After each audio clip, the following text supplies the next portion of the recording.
Yang kami hormati Bapak Menteri Kesehatan, Minister of Health, Lau PDR, Ibu Bapak yang berbahagia, rekan-rekan jurnalis, baru saja kita Pak Menteri menutup kegiatan high level meeting ASEAN Health Ministers yang membahas mengenai transisi dari COVID-19 ke long term strategy, COVID-19 emergency, COVID-19 long term strategy management, termasuk juga health emergency management. Dan kemarin juga ada penyelenggaraan pertemuan kesehatan dan Menteri Kesehatan dan Menteri Keuangan ASEAN. Dan dalam hal ini kami mengundang Bapak Menteri. We will invite the both ministers to provide insight of the insight of the 2 days discussions. I would like to invite first to Minister of Health of Laos to provide your observations of these two days occasions. You have the microphone, Excellency.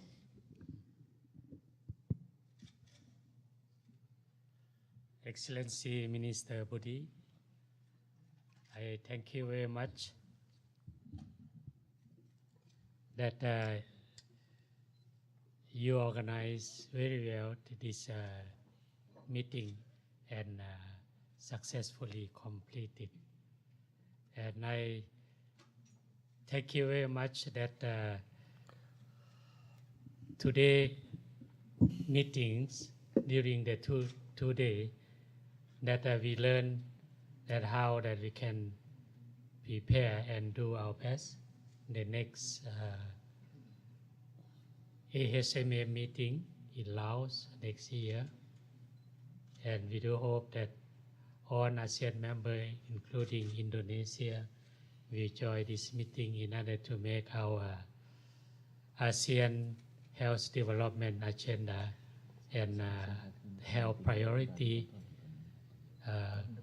go forward and successfully complete in our agendas. Thank you very much. Next, Minister Budi. Maybe I add a little bit that this meeting is back to back with the finance and health ministers meeting yesterday, right? When we are discussing from the biggest achievement is that we understand now that pandemic cycle is very, very long. Pandemic crisis cycle. Financial or economic crisis cycle is very short, 10 years, 8 years, but health crisis, global health crisis can be 100 years.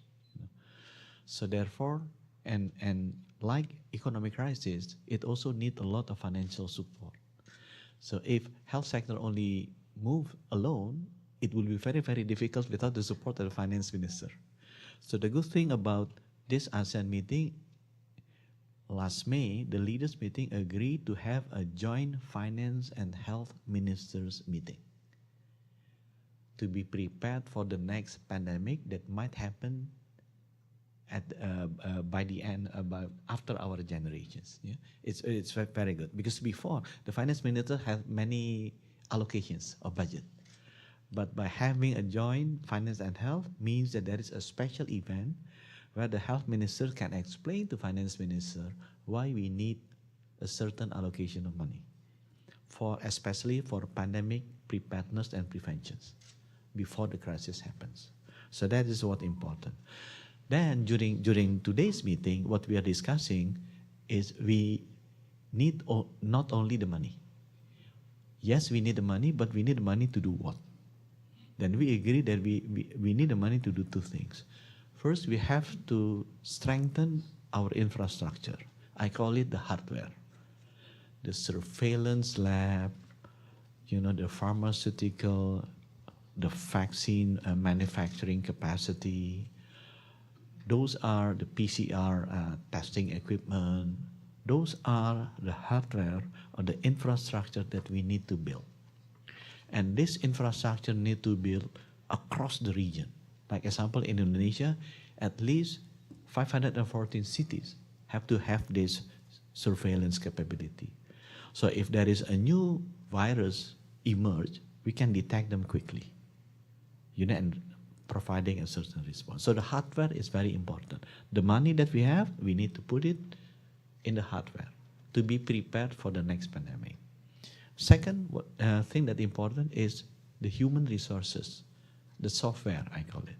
If we are the labs, but we don't have the technician, then we cannot use the lab anyway. If we have the pathogen, we have the lab to identify the virus, but we don't have the scientists who can analyze what are the treatment, the best treatment for this virus, doesn't mean anything. The lab doesn't mean anything. So that's why the second items that we discuss is how can we prepare the human resources, how we can share knowledge among countries, how we can invite experts from other developed country to teach us how can be much better prepared for the next pandemic. So those are the three things that we discuss: the money, the infrastructure or the hardware, and the human resources or the software. And hopefully with this mechanism, we can pass this concept to Lao, because Lao is now the president of ASEAN Health Ministers, and Lao next year will be the president of ASEAN. We just want to make sure that the transition is smooth. So that after the pandemic, usually people easily forget, and we don't do anything. And suddenly, 100 years after that, the pandemic happens again, and we are as confused as we are now. I think we shouldn't do that to the next generation. We need to be much better prepared after this pandemic, so our children or the children of our children will be much better prepared if the next pandemic hits them. Okay, I stop here. Thank you very much, both ministers. I know that your schedule is tight, both ministers, but if there is a little bit time to respond. Now I will give the opportunity to colleagues from the journalists couple questions. So I invite those who want to give the questions or further clarifications to the minister. Ya, Pak.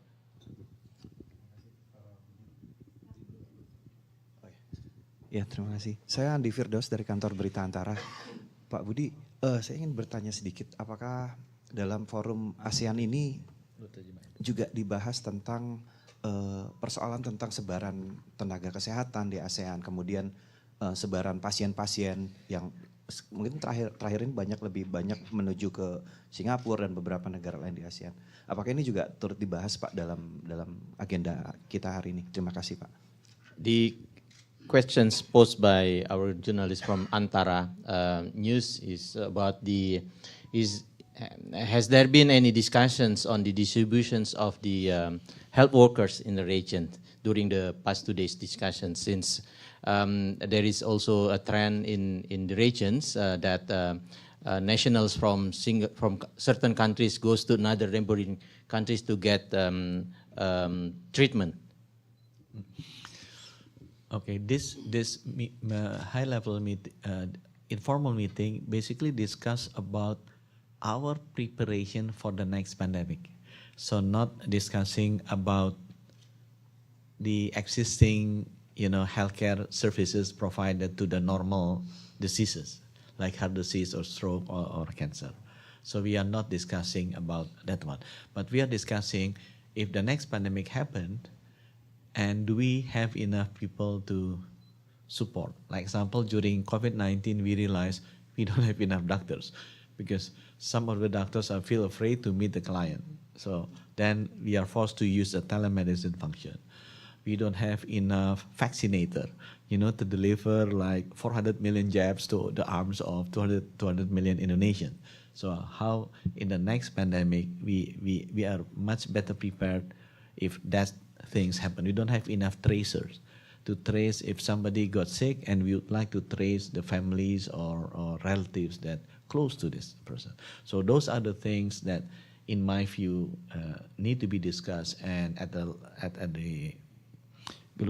regional level, we are discussing what are the most efficient way, to be prepared for the next pandemic. Thank you very much, Minister.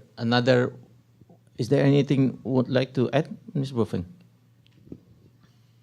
Yes, a little bit that as Excellency Minister Budi mentioned, we haven't discussed about this, but in fact, when the severe pandemic, then country by country may request any expert to come and help. And in case of some country like Laos has a border with many countries. So if severe cases that patient may be not only the citizen of that country, but a migrant worker, they may come back to their home country. And then we plus the severe pandemic in the country. Then if lacking of health workers, the request for the health expert may be needed.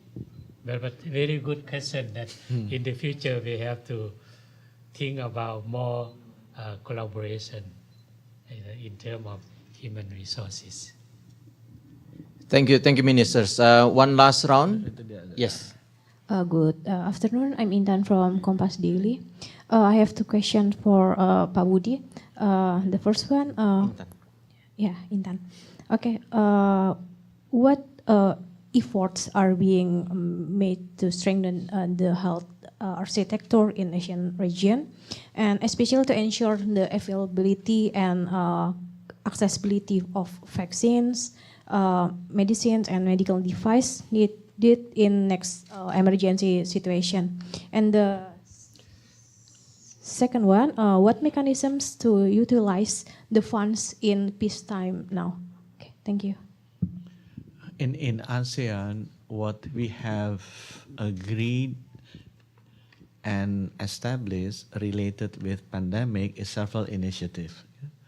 One which is related with pandemic prevention, preparedness, and response is the establishment of Asian Public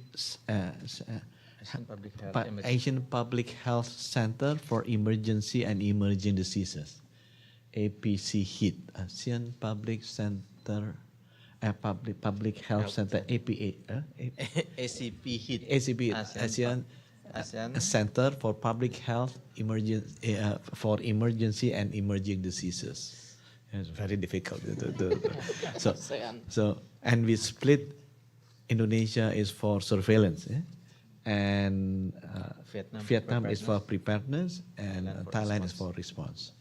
So this ASEAN Center is the key initiative to prepare ASEAN region for the next pandemic. And we have been supported by several countries, including the biggest, I think, Japan and Australia. Supporting. So this center will have enough funding, to proceed with the task, basically to be prepared if the next pandemic happens. I believe most of the focus is on the surveillance side to make sure that we identify the potential pathogen quickly. That is one thing. The second one is ASEAN has established a fund during COVID in 2020. The name is like ASEAN COVID-19 Fund. Now, it's small, it's quite small, 17.7 million, and it has been used to procure a vaccine for ASEAN region. We would like to expand the mandate of this fund. Is not only for COVID, but for the next pandemic. Now, we have agreed in this meeting that we extend the mandate not for COVID, but for the next pandemic. So we have this fund initiative. And this fund, although it's small, is not independent by itself, because this can be used to leverage as a catalyst for other bigger funds to help. For example, if ASEAN, at least ASEAN gave a commitment 10 million, then Australia and Japan will see, oh, ASEAN is serious. Then maybe they will have 20 million or 30 million. World Bank can see, oh, they're serious. They will give 50 million. So the function of this fund is not to 100% cover the requirement, but at least can play a role as a catalytic functions, for funding this initiative. And we have several other initiatives that we are discussing, like the ASEAN Biodiaspora of Virtual Center. Virtual Center. We have another one like ASEAN Institute for the Medical Disaster Management.